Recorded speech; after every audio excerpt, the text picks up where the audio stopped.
बड़ी हो गई रिया भाई। हमने आपको बहुत मिस किया। बहुत मिस किया? हाँ। पापा ने भी आपको बहुत मिस किया। आपने मम्मा को तंग तो नहीं किया ना? नहीं। पक्का? मम्मा पापा आ गए।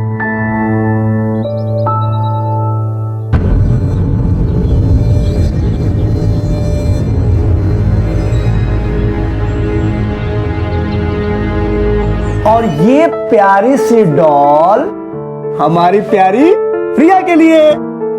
वाह कितना अच्छा है। थैंक यू पापा। और ये बता किसके लिए? Guess what? मम्मा के लिए। यस, मम्मा के लिए।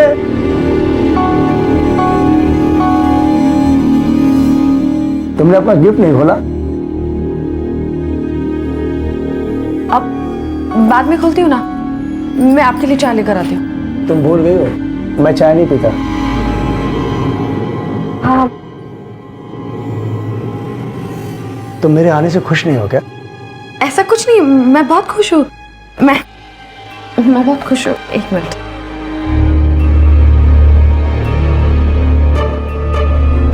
प्योर चांदी की है। इसमें हम लोग अपनी फेवरेट फोटो जो है ना, फिर अरे यहाँ अपनी फोटो हुआ करती थी फेवरेट, वो कहाँ गई? तुमने हटा दी क्या? उसकी कास्ट टूट गई थी, इसलिए उसे हटाना पड़ा। तुम फटाफट वो फोटो लेकर आओ, इसमें लगा के यहाँ लगा देते हैं। मेरी फेवरेट फोटो है वो। अभी उसे बहुत ढूंढना पड़ेगा, पता नहीं मैंने कहाँ रख दिया है। मैं बाद में लाती हूँ ना। अभी मैं आपके लिए कुछ खाने के लिए लाती हूँ। हाँ,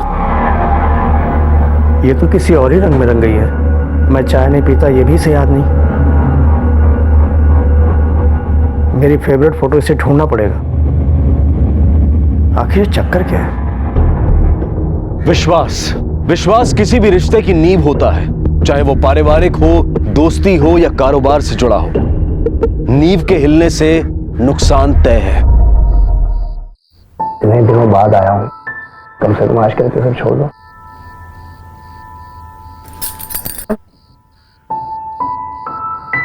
एक मिनट ही लगेगा इसे लगाने में। वो मौसम बहुत खराब है ना, एक दिन भी नहीं लगाओ तो स्किन ड्राई हो जाती है। अच्छा चलो मैं लगा देता हूँ। नहीं मैं लगा लूंगी ना। बहुत अच्छी खुशबू है इसकी। इधर दो।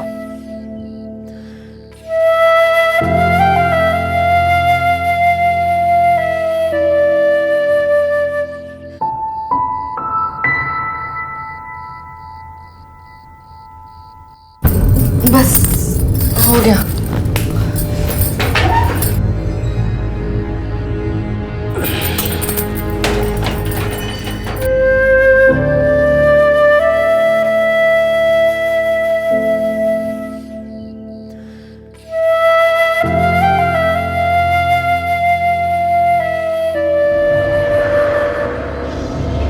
क्या हुआ? कुछ प्रॉब्लम है क्या? वो मेरे सर में बहुत दर्द है। सुबह जल्दी उठी थी ना और घर में बहुत काम भी था। थोड़ा सो जाऊंगी तो बेटर फील होगा। मैं सोना चाहती हूँ।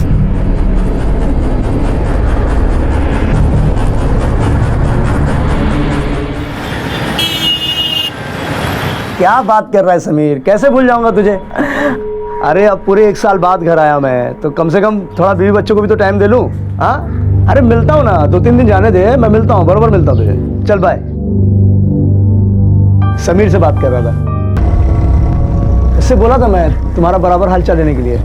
उसने लिया कि नहीं? हाँ, बहुत अच्छे से ध्यान रखते थे वो हमारा। वही तो, इसे कहते हैं यारों का यार। अच्छा सुनना, ये देख, ये मैंने कुछ स्कीम्स नोट डाउन की हैं, बहुत बढ़िया स्कीम है। मैंने तुम्हें 10 लाख भेजे थे, उतने में आराम से बुकिंग हो जाएगी। मुझे लगता है ना हमें थोड़ा वेट करना चाहिए। अभी दिवाली आ रही है और त्योहार में तो ज़्यादा ऑफर्स होते हैं ना, तभी हमें ऑप्शंस भी और ऑफर्स भी ज़्यादा मिलेंगे। और हमारे पास तो पैसे हैं ही, तो अच्छी जगह इन्वेस्ट करें। हाँ, और पैसे हमें बढ़कर भी मिलेंगे। मतलब? मैंने ना सारे पैसे ना एक स्कीम में डाल दिए, तो हम जब चाहे तब पैसे ले सकते हैं और इंटरेस्ट के साथ ले सकते हैं। हम डाउन पेमेंट भी ज़्यादा दे पाएंगे, है ना? अकेले घर चलाते चलाते काफी समझदार हो गए। मम्मा, टीवी रिमोट काम नहीं कर रहा है, मुझे कार्टून देखना है। हाँ बेटा, अब लगता है इसका सेल नहीं चल रहा है। चलो नया सेल डालते हैं। चलो।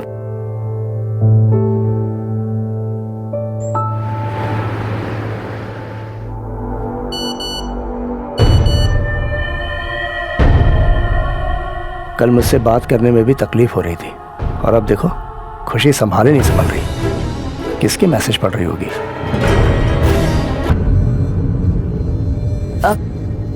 क्या ऐसे क्या देख रहे हो? कुछ चाहिए क्या? अरे अपनी बीवी को देख रहा हूं।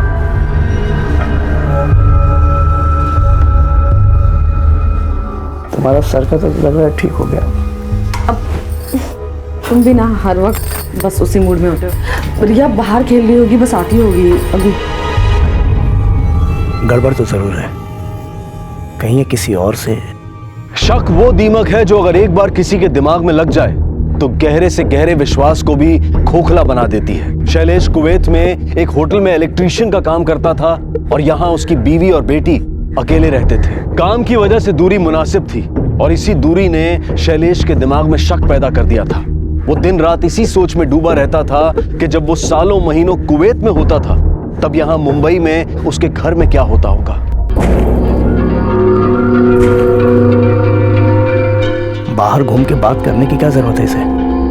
घर में बैठकर आराम से भी बात कर सकती है। और इतनी लंबी बात, इतनी लंबी कॉल तो कभी मेरे साथ भी नहीं होती थी।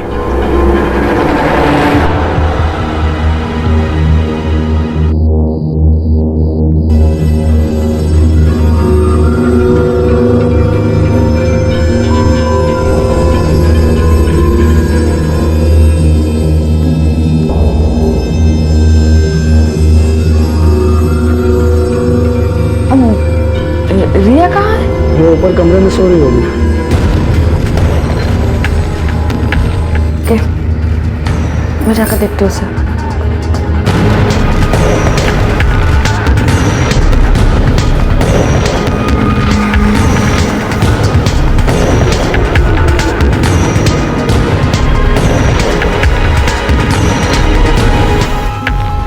बेटा तुम अभी तक सोई नहीं? चलो चलो सो जाओ। नहीं मम्मा।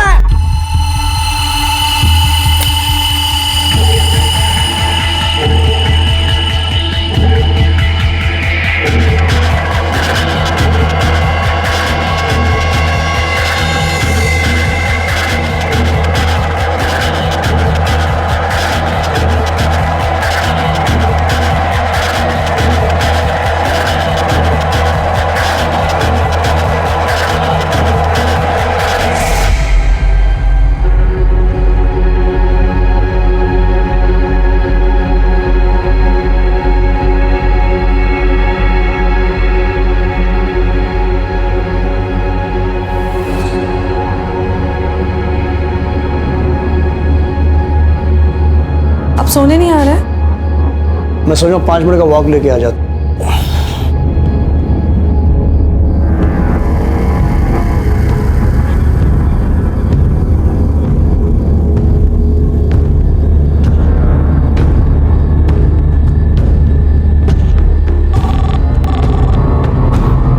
हेलो, किसका नंबर है ये? क्या डेयरी? भाभी जी, भाभी जी दूध, ये लीजिए दूध।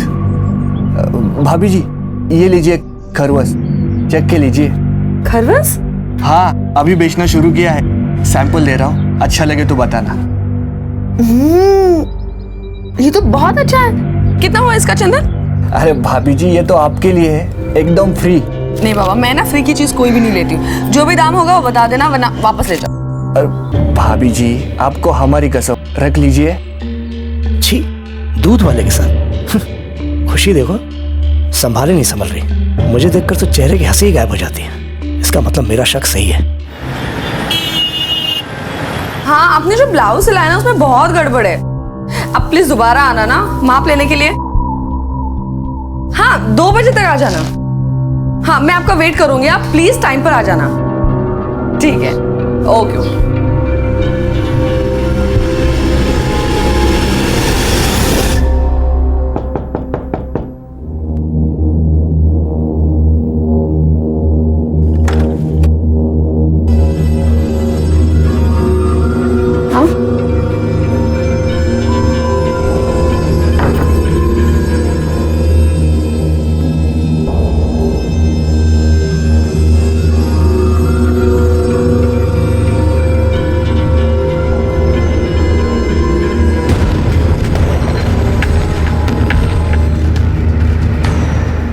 को पता था कि तुम दोनों किस तरह इधर इधर ये बहुत नौकरी है उसका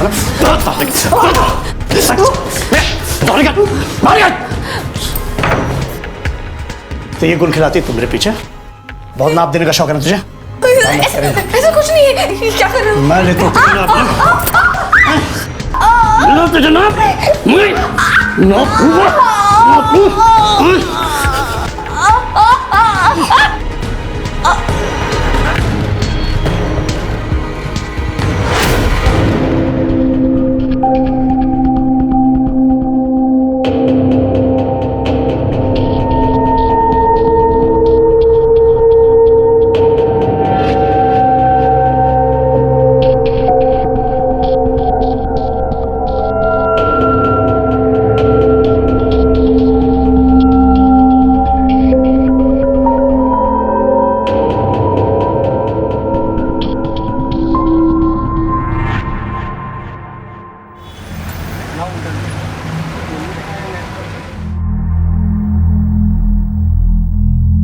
थैंक यू भाभी। कुछ और चाहिए होगा तो बेझिझक मांग लीजिएगा।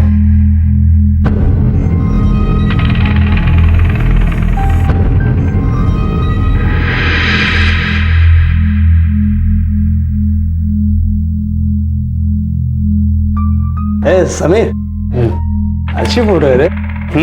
मस्त लग रहा है तू। भाभी भी अच्छी लग रही है। पता है समीर, तेरा घर मुझे जितना अपना लगता है ना, अपना घर मुझे उतना ही पराया लगता है रे। नींद भी नहीं आती रात भर। तू 2 साल के बाद लौट के आया है, इसलिए तुझे आदत नहीं है उस घर की। अरे नहीं रे, तू समझ नहीं रहा मैं क्या कह रहा हूँ। कितना दिन हो गया मेरे को आए, कितना दिन।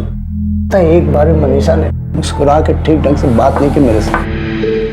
क्यों? मेरे को लगता है ना, लगता नहीं है, उसका ना किसी के साथ चक्कर है। शक करने से अच्छा है तू सीधे पूछ लेना भाभी से कि, या फिर नजर रख उन पर, सच अपने आप पता चल जाएगा।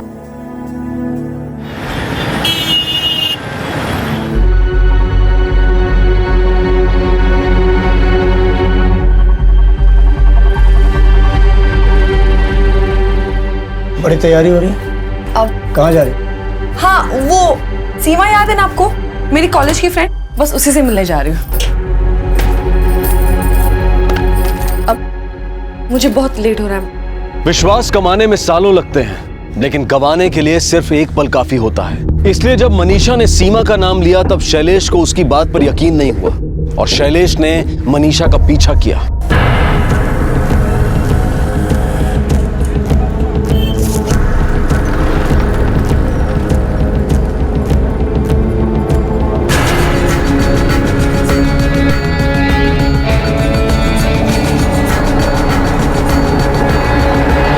मनीषा की बात सच साबित हुई और अब शैलेश को वो सब बेमानी लगने लगा था कि मनीषा उसके साथ खुश नहीं है, वो किसी और का साथ चाहती है, उसके किसी के साथ संबंध है। शैलेश अब गिल्टी फील कर रहा था, उसे अपनी सोच पर शर्म आने लगी थी।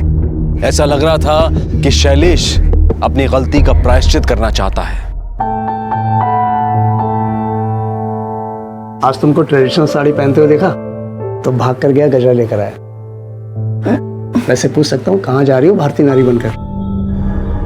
वो मेरी एक फ्रेंड के घर पे पूजा है ना, वही जा रही हूँ। अच्छा सुनो ना, पूजा आने में देर हो जाएगी, आप प्लीज खाना खा लेना, मुझे लेट हो रहा है। सुनो ना,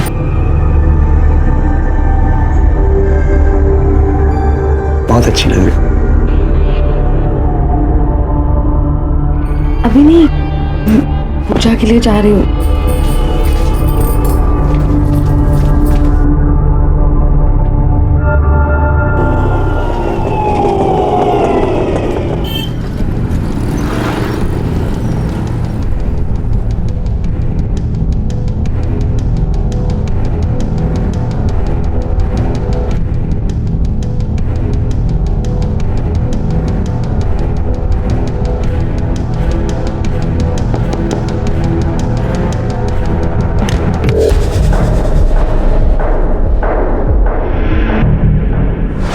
ए समीर,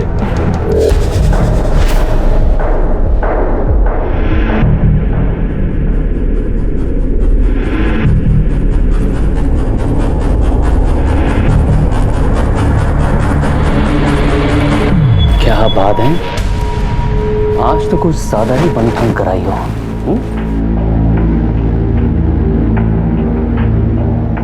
अब हम ये सब नहीं कर सकते। मैंने तुम्हें कहा था कि उसे शक हो गया है। मेरी जान, डरने की कोई बात नहीं है। उस सीमा वाले आइडिया ने उसे फ्लैट कर दिया है। उल्टा वो बेचारा तो गिल्ट के मारे मर रहा है। हाँ, लेकिन कब तक ये सब चलेगा? कभी ना कभी तो ये रोकना। जब तक तुम चाहती हो कि तुम्हारा राज राज ही रहे।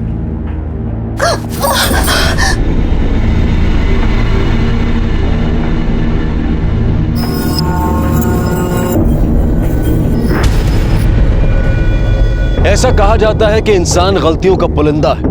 वो एक झूठ को छुपाने के लिए हजार झूठ बोलता है, एक गलती को छुपाने के लिए हजार गलतियां करता है। मनीषा भी इसी राह पर चल पड़ी थी और समीर उसे उसकी किसी गलती की वजह से ब्लैकमेल कर रहा था। और शैलेश का शक भी सही निकला था। और समीर जो खुद शादीशुदा होते हुए भी मनीषा को अपने साथ संबंध बनाने के लिए मजबूर कर रहा था, बिना ये सोचे कि उसकी खुशहाल जिंदगी भी इस अवैध संबंध की भेंट चढ़ सकती है। आने वाले समय के गर्भ में इन सभी की जिंदगी से जुड़े परिणाम किसी और ही दिशा की तरफ इशारा कर रहे थे।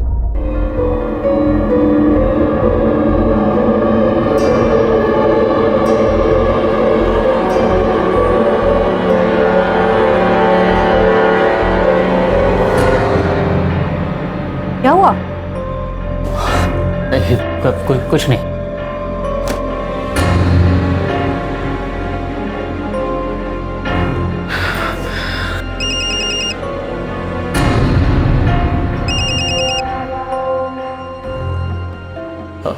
हेलो, कैसा लगा एमएमएस? अच्छा था ना? तुम कौन बोल रहे हो? 1 लाख तैयार रख, नहीं तो ना ये तेरी बीवी को भी भेज दूंगा। मैं तुम्हें पैसे देने के लिए तैयार हूँ, प्लीज तुम ये मेरी वाइफ को मत भेजना, प्लीज प्लीज। पैसा दे, किसी को नहीं भेजूंगा।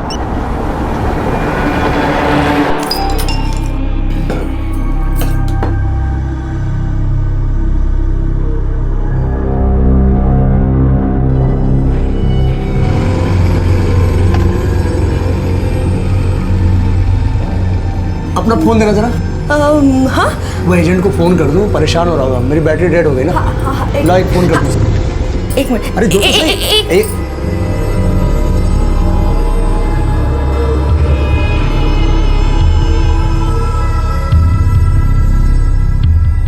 हाँ, शैलेश बोल रहा हूँ।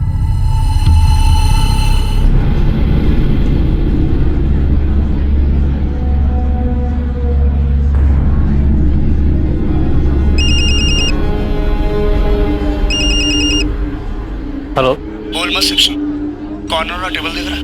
इसमें चेयर पे पैसे रख दे। बाहर तेरी टैक्सी खड़ी है, उसमें बैठ और निकल।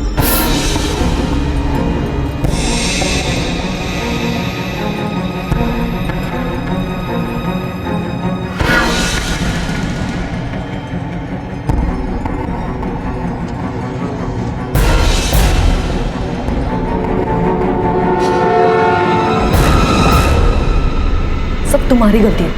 मेरी मजबूरी का फायदा उठा रहे थे ना। तो ये सब ड्रामा करने के बजाय ये सोचो कि कौन हो सकता है। हर रोज वो मुझे लूट रहा है। ये सब तो तुम्हें सोचना पड़ेगा ना। अच्छा तो ठीक है, मैं शैलेश को सब बता देता हूँ। अगर शैलेश को पता चलेगा तो तुम्हारी बीवी को भी तो पता चलना चाहिए ना, है ना?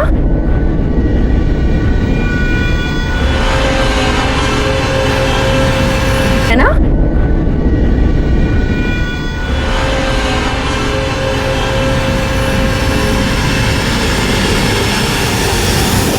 तुम दोनों यहाँ? तुम तो सीमा के घर जाने वाली थी ना?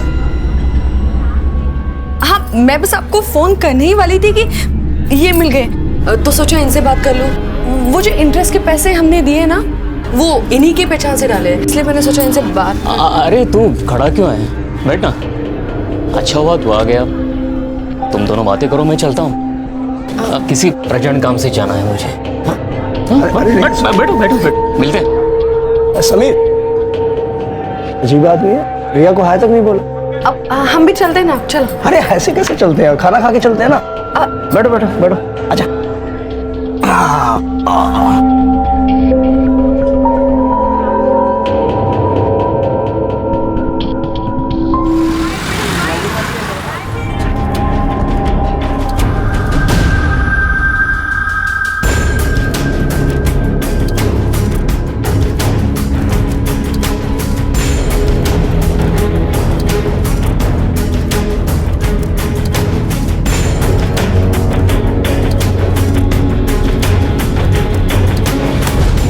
शैलेश की छोटी सी दुनिया और उस दुनिया में उसके सबसे करीबी भरोसे के लोग, जिसमें एक थी उसकी पत्नी मनीषा और दूसरा उसका बचपन का दोस्त समीर। दोनों ने ही उसे धोखा दिया था और इस धोखे ने शैलेश को गहरी चोट पहुंचाई थी। मनीषा और समीर जिस ब्लैकमेलर का पता लगाना चाहते थे, जब मनीषा ने देखा कि वो कोई और नहीं बल्कि शैलेश ही है, तो मनीषा ने शैलेश का यह सच समीर को बता दिया। तुम्हारा पति कुछ ज्यादा ही चालाक बन रहा है। आज मैं उसकी सारी चालाकी निकाल दूंगा। मैं उससे मिलने जा रहा हूं, अब देखो मैं क्या करता हूं उसके साथ। समीर,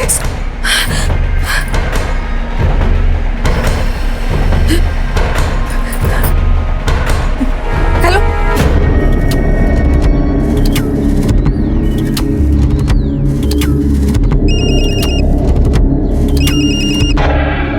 हेलो, सामने देख रहा है?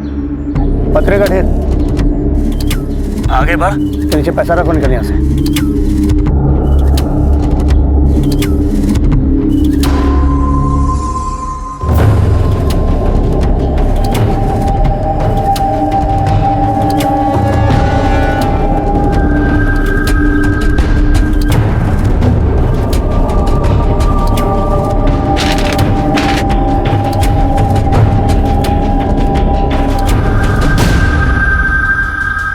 कहां से सीखा इतना दिमाग चलाना? तुम लोगों ने मजबूर किया मुझे। उस दिन जब मनीषा सीमा से मिलने गई थी रेस्टोरेंट पर, मैंने तेरी बाइक देखी वहां पर।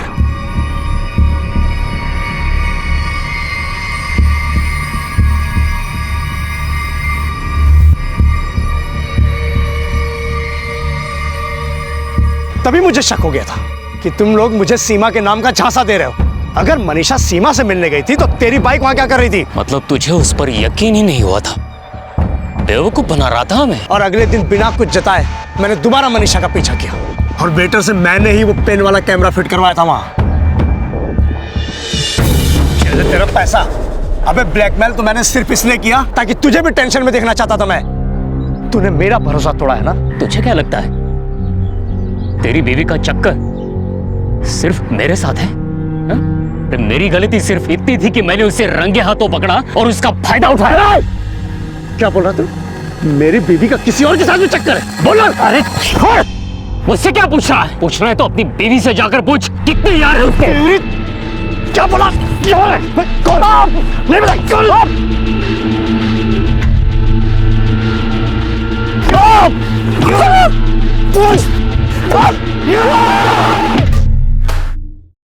साहब, मेरे पति 2 दिन से घर नहीं आए हैं। घर नहीं आए मतलब? 2 दिन पहले बोलकर निकले थे कि कुछ काम है और उनका फोन भी नहीं लग रहा है। घर से झगड़ा करके निकले थे क्या? नहीं साहब। दोस्तों रिश्तेदारों को पूछा?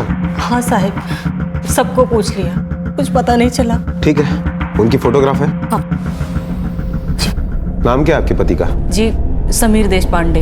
हाँ, 23 तारीख को मैं मिला था समीर। कहाँ? आर्य कॉलोनी, टी स्टॉल। तू उसका खास दोस्त है, फिर उसे मिलने आर्य कॉलोनी क्यों गया था? उसे कुछ पैसे चाहिए थे। दिए तुमने? मेरे पास थे नहीं दे पाया।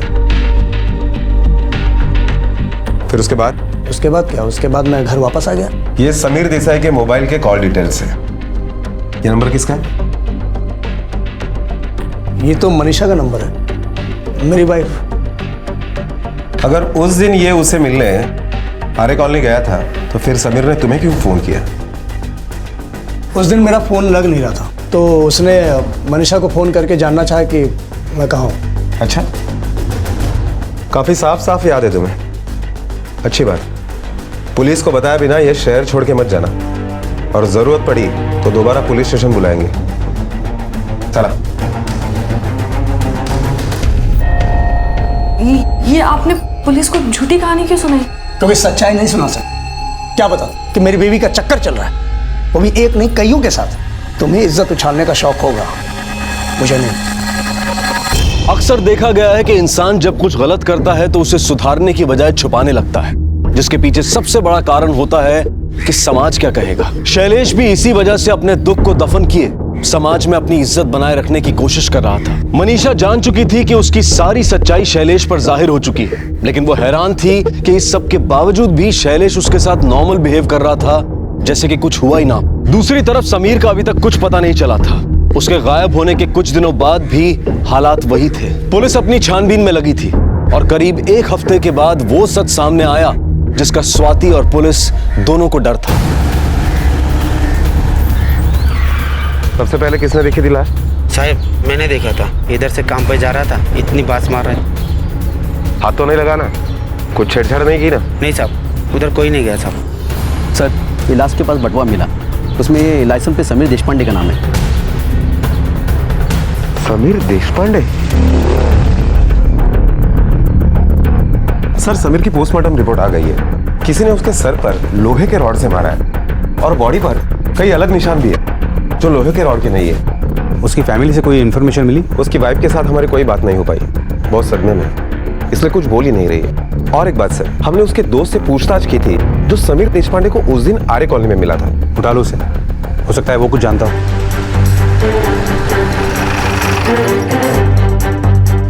24 घंटा हो गया, ऐसा कोई करता है क्या? हटिए पीछे हटिए। चलो बाजू चलो। इतनी भीड़ क्यों लगा रखी है? साहब बेचारी को इसके पति ने अंदर बंद करके रखा है और कहीं चला गया है। 24 घंटा हो गया साहब। साहब चाबी वाले को लाने गए। तावड़े सर। खड़ा थोड़ा। हो सर। ये शैलेश कहाँ है और तुम्हें इस तरह से घर में बंद क्यों करके गया? वो हमेशा ही मुझे ऐसे घर में लॉक कर कर जाते। क्यों? अच्छा एक बात बताओ, ये शैलेश और समीर में कैसी दोस्ती थी? वो बचपन के दोस्त हैं, बहुत गहरी दोस्ती है उनमें। अच्छा, यहाँ समीर का खून होता है और शैलेश फरार है, बहुत गहरी दोस्ती है। क्या समीर का खून हो गया? देखो, अगर तुम कुछ जानती हो तो हमें सब कुछ सच बता देना। हो सकता है हम तुम्हारी मदद करें। क्या वजह हो सकती है कि शैलेश ने समीर को जान से मार दिया? शैलेश को पता चल गया था कि समीर और मेरा, लेकिन उस दिन शैलेश समीर को मिलने गए थे और समीर उसे सब कुछ सच सच बताने वाला था। मुझे तो लगा था कि शैलेश जब घर आएगी तब वो मुझे तो जान से ही मार देगी, लेकिन वापस आने के बाद उनका बर्ताव बहुत ही अजीब था, बहुत ही अलग था। किधर? मंदिर जा रही हूँ पूजा करने के लिए। मंदिर के भगवान अलग है क्या? सारे भगवान इधर ही हैं। जाओ अंदर। सुना नहीं तुमने? जाओ अंदर। भाभी जी दूध। तुम रुको, दूध वाला है ना, मैं लेता हूँ। कहाँ जाने की तैयारी है? वो मैं मार्केट जा रही हूँ, राशन खत्म हो गया ना, इसलिए वो लाने जा रही हूँ। मैं बस अभी आई था। वो सामने बोर्ड देख रही हो, उस पर सुपरमार्केट का नंबर लिखा हुआ है। जो भी चाहिए उस पर फोन करके मंगवा दो। पिछले 10 दिनों से मैं ये कैद भुगत रही हूँ। फिर जब आप समीर के बारे में पूछने आए, उसके बाद तो शैलेश का बर्ताव अजीब सा होने लगा। वो बहुत बेचैन से रहने लगे। ऐसा लगता था कि हर वक्त उनके दिमाग में कुछ चल रहा है। कल शाम को वो हमेशा की तरह मुझे यहाँ इस घर में कैद कर चलेगी।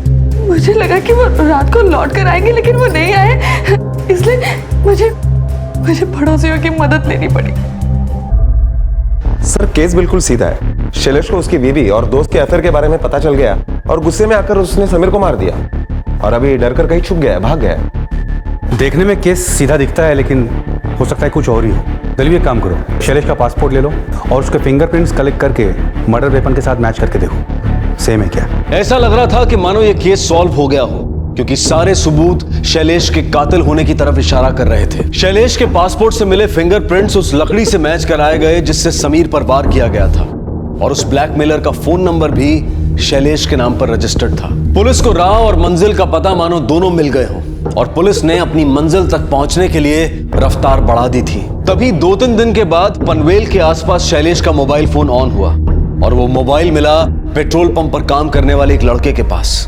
ये मोबाइल कहाँ मिला तुम्हें? चोरी किया है? नहीं साहब, एक टैक्सी आई थी पेट्रोल डालने के लिए, उसमें एक साहब बैठे थे, उन्होंने दिया।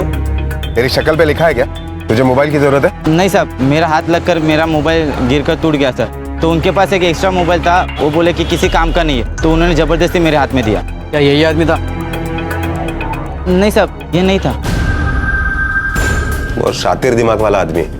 टैक्सी से उतरा भी नहीं। एक काम करो, थोड़ा रिवाइंड करो। हाँ बस बस, नंबर पे जूम करना जरा। तावड़े सर, ये टैक्सी का नंबर नोट डाउन करो और इस टैक्सी के और ड्राइवर के सब डिटेल्स निकालो। यही था क्या? साहब ये नहीं था। कहाँ छोड़ा था उसे? पेट्रोल पंप से गाड़ी निकला और सिग्नल पे वो अचानक उतर गए पैसा देकर। ठीक है, तुम जाओ।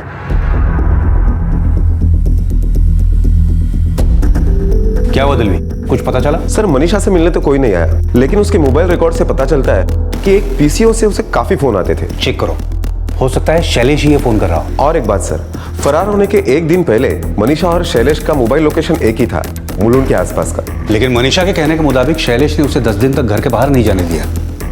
तो मनीषा मुलुंड कब गई? ये पीसीओ का नंबर है। यहां से दिन में 10 बार आपको फोन क्यों आते हैं? कौन करता है फोन? हाँ, ये किसी मिश्रा जी का नंबर है। ये हमेशा मुझे फ़ोन करते रहते हैं। मैंने उन्हें 1000 बार कहा है कि ये रॉन्ग नंबर है, फिर भी वो मुझे फ़ोन करते हैं। तुमने कभी पूछा नहीं कहाँ से करते हैं फोन? हाँ, वो कह रहे थे कि मुलुंड चेक नाका से बात कर रहे हैं। शैलेश के फरार होने से एक दिन पहले तुम्हारा और उसका मोबाइल लोकेशन एक था, जो तुम्हारा घर नहीं था। और वो मैं आपको बताना ही भूल गई कि मैं और शैलेश कुछ दिन पहले मुलुंड गए थे एक घर देखने के लिए। मुलुंड के कौन से एरिया में? क्या नाम है सोसाइटी का? परम सिंह कोऑपरेटिव हाउसिंग सोसाइटी। वहाँ पर एक स्टेट एजेंट है, उसी ने हमें घर दिखाया था। क्या नाम है उसका? हारून अली नाम है उसका। हाँ साहब, वो दोनों आए थे, मैंने उनको घर दिखाया मुलुंड में। उसके बाद कोई बात नहीं हुई थी? नहीं साहब, वो आदमी कुछ अजीब था। क्या हुआ कि पहले उनको घर पसंद आया, बोल रहे थे ईस्ट वेस्ट फेसिंग भी है, बहुत अच्छा है। फिर किसी का कॉल आया और बिना कुछ बोले वाइफ को लेके चले गए। कौन सी सोसाइटी में घर दिखाया था? परम Singh cooperative housing society.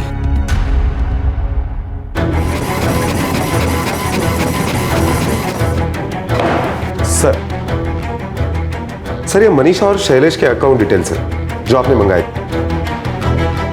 Account में 0 बैलेंस है और चले थे घर खरीदने। दलवी ये पुलिस को बेवकूफ समझ रहे हैं। मुझे आज के आज इस पीसीओ का चिट्ठा चाहिए जहां से मनीषा को कॉल आया करता था। अरे सुनो, इस नंबर पर तुम्हारे यहाँ से एक आदमी दिन में 10 बार फोन करता है। कौन करता है पहचानते हो? दिन में 100 आदमी लोग तो आते हैं साहब, याद रखना तो मुश्किल है वैसे। आज से हर किसी का चेहरा देखना और याद भी रखना है। जी साहब।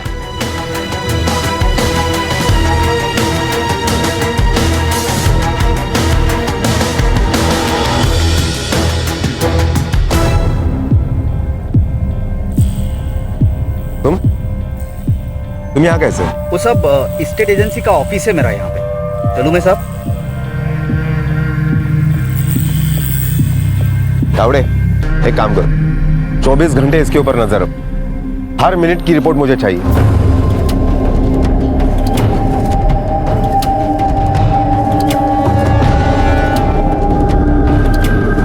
कौन था वो? काय के लिए झगड़ा कर रहा था? पता नहीं यार, माल लेके गया, पैसा नहीं दे रहा है। कितना माल लिया था?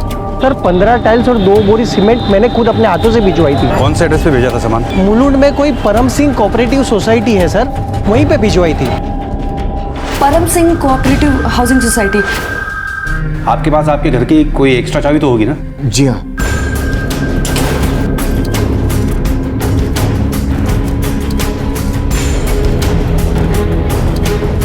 पूरे घर की तलाशी ले लो। सर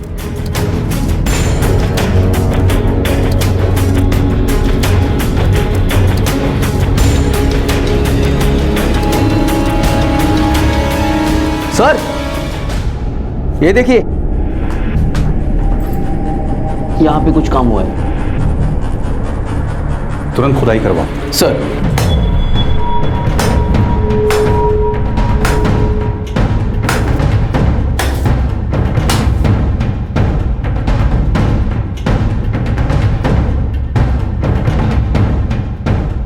तावड़े सर देखो जरा। हाँ।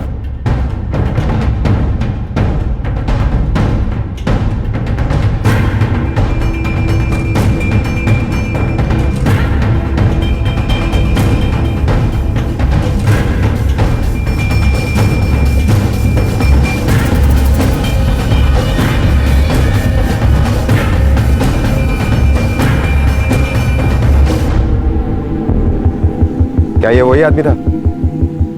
हाँ साहब, इन्होंने मोबाइल दिया था।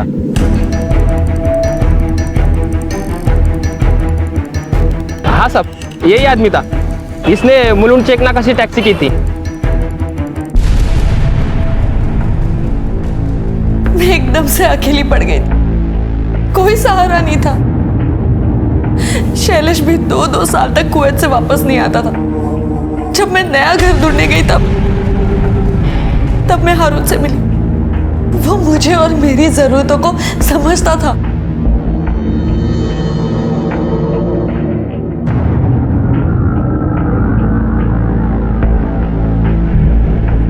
एक दिन मैंने हारून को घर पे ही बुला लिया, तो पता नहीं कैसे समीर ने हमें देख लिया और मुझे ब्लैकमेल किया कि अगर मैं उसके साथ, तो वो शैलेश को सब कुछ सच सच बता देगा। वो हर दूसरे दिन मेरा फायदा उठाने लगा। समीर सारी हदें पार कर चुका था। फिर मनीषा ने मुझे शैलेश और समीर की मीटिंग के बारे में बताया। बहुत बड़ी गड़बड़ हो गई है, अब हमें ही कुछ करना पड़ेगा। और ये मौका मैं नहीं खोना चाहता था।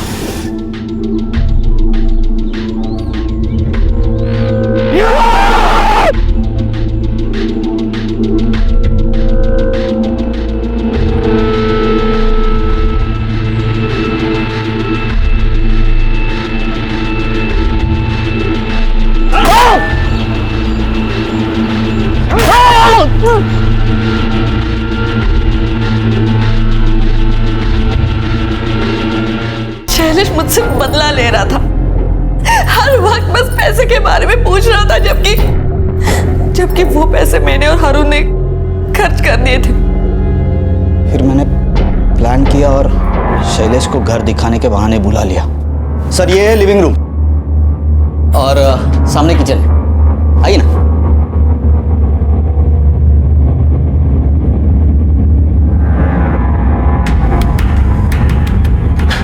मैंने पहले से ही पूरी तैयारी करके रखी थी। मनीषा शैलेश को लेकर जैसे ही उस घर में पहुंची, मैंने उसी रॉड से शैलेश को मारा जिस रॉड से मैंने समीर को मारा था।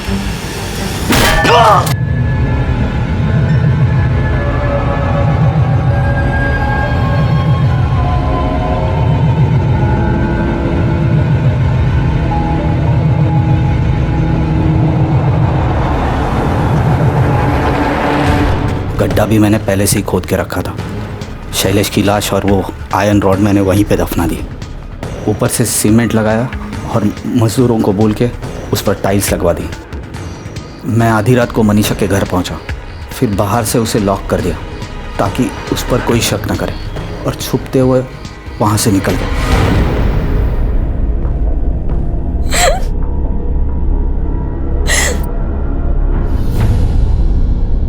सब्र संतोष कम में गुजारा, ये सारी बातें शायद आज आउट ऑफ फैशन हैं और अक्सर पैसे की चमक इन सब बातों को फीका साबित कर देती है। और शायद यही वजह है कि सैकड़ों लोग अपने घर से हजारों किलोमीटर दूर रहने को मजबूर हैं, सिर्फ एक ही चाह में कि उनके घर वालों को बेहतर जिंदगी मिले। लेकिन अक्सर इसमें सांसारिक सुख तो मिल जाता है, पर बाकी जरूरतों की अनदेखी हो जाती है। शादी ब्याह परिवार त्योहार सब चीजों से दूर बस पैसा कमाने की मजबूरी रह जाती है, जो कई बार जन्म देती है उन समस्याओं को जो इंसान को ना चाहते हुए भी जुर्म की तरफ धकेल देती है।